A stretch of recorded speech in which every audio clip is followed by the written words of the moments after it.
की सध्या जे आपले उमेदवार आहेत महायुतीच्या वतीनं अर्चनाताई पाटील आणि विरोधात महाविकास आघाडीचे ओमराजे निंबाळकर, तर तुलनेमध्ये ओमराजे निंबाळकरांच्या संदर्भात जी चर्चा मतदारसंघात सुरू आहेत की फोनवर उपलब्ध असणारे खासदार किंवा सहज उपलब्ध होतात अशी त्यांची प्रतिमा आहे, याचा नेमका आपल्याला काही फटका बसेल वाटतो का, किंवा ते कितपत इम्पॅक्ट पडतं त्या गोष्टींचा ॲज अ खासदार म्हणून?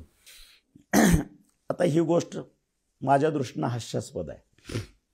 मी पहिलंच तुम्हाला डिफाईन केलं.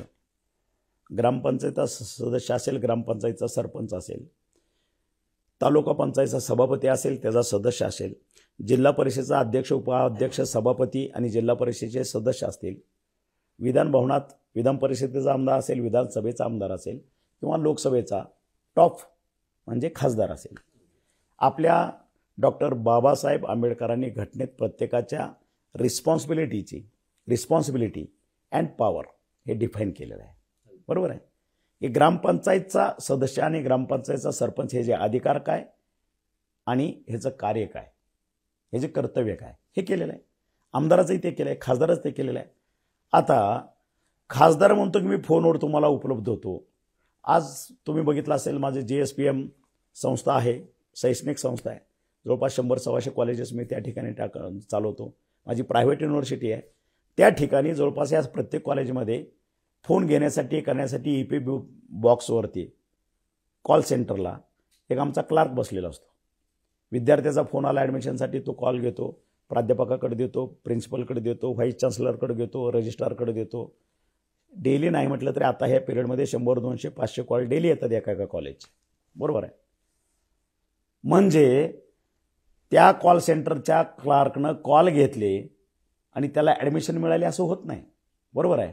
आज आपला जो खासदार, माजी खासदार म्हणेन मी ह्याला, मी कॉल घेतला आणि म्हणून कॉल घेतला म्हणजे त्याचं समोरच्याचं काम झालं किंवा काय नेचरचं काम झालं, ह्याच्यासाठी त्याचे डेफिनेशन नाही त्या खासदारचे.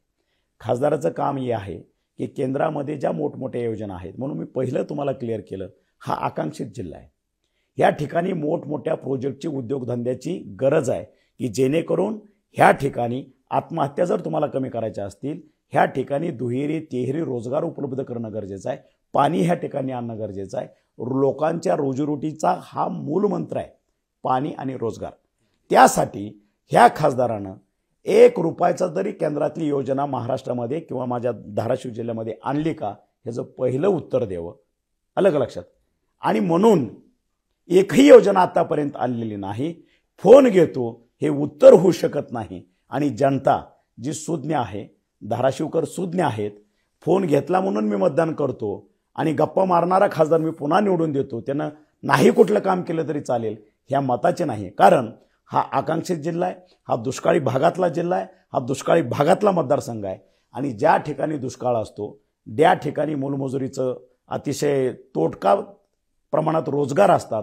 म्हणजे ज्या पोराच्या पोटात आग असते त्याच्या डोक्यात राख असते आणि तो सुज्ञ असतो, तो ब्रिलियंट असतो, इंटेलेक्च्युअल लेवल त्याची हाय असते.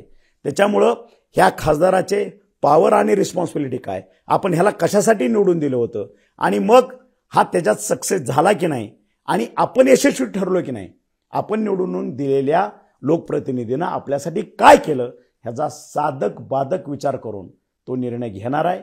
त्यानं घेतलेला आहे. आणि त्या 7 तारखेला तुम्हाला महायुतीला जो उमेदवार आम्ही दिला आहे, आता एक भाग झाला महायुतीतला उमेदवार. महायुतीतला उमेदवार कोण आहे? सौ अर्चनाताई पाटील. ह्यांचं बेसिक क्वालिफिकेशन बघा, त्या इंजिनिअरिंग ग्रॅज्युएट आहेत. समोरचा उमेदवार फक्त भावनेवरती बोलायचं, माझा बाप मारला म्हणायचं, त्याच्यावर्षी 15-20 वर्षे राजकारण करायचं, कारण त्याच्याकडं लोकांना अपेक्षाच नाही आहे. 10वी-12वीचा विद्यार्थ्याचं व्हिजन काय असू शकतं, 10वी-12वीच्या मुलाकडे आणि अपेक्षा बी ठेवणं चुकीचं आहे ना. कारण 4 पुस्तकं वाचलेली नाहीत, नॉलेज नाही किंवा गरिबीतनं आलेला पोरगा नाही, सोन्याचा चमचा तोंडात घेऊन जन्मलेले हे बाळ आहे. बरोबर आहे. आम्ही जर बघितलं तर आमची तपश्चर्या, आमची खडतर वाटचाल, आज आमच्या रस्त्यावरती इतके काटे होते की आमचे पाय रक्तबंबाळ झालेले आहेत. रक्तबंबाळ झालेले आहेत इन द सेन्स आम्ही ते अनुभवलेलं आहे. त्याच्यामुळं एखाद्या गोष्टीची परिस्थितीची जाण ठेवायची हे आमच्या रक्तातच गुण आहे. कारण आम्ही ते पाऊलवाट त्याप्रमाणे चालत चालत चालत त्याचा हायवे विकासाचा केलेला आहे. आणि त्याच्यामुळं ज्या इंजिनिअरिंग ग्रॅज्युएट आज माझ्या अर्चनाताई आहेत, मला वाटतं डेफिनेट विकासाचे मुद्दे ह्याच्यावरती वरचढ होतील आणि संपूर्ण धाराशिव जिल्ह्याचा मतदार हा विकासाच्या वाटेनं चालणार आहे. त्याच्या पुढच्या पिढ्यासाठी ह्या ठिकाणी विकास महत्त्वाचा आहे. आत्महत्याग्रस्त शेतकरी हे जे विरोध आहे हे कुठेतरी आम्हाला पुसून टाकायची गरज आहे. त्या ठिकाणी केंद्राचा निधी येणं अपेक्षित आहे, पाणी येणं अपेक्षित आहे.